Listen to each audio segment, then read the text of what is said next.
Жиен шәріп тойынан шығып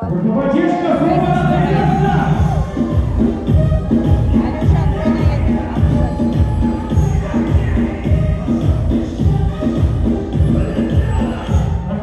енді дәл осындай керемет көңіл күймен кешімізді әрі қарай жалғастырамыз. Қайталап айтамын, бұл ән өзге әннен бөлек демекші, бұл той Алешан арман, тойлары той оласың.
Again.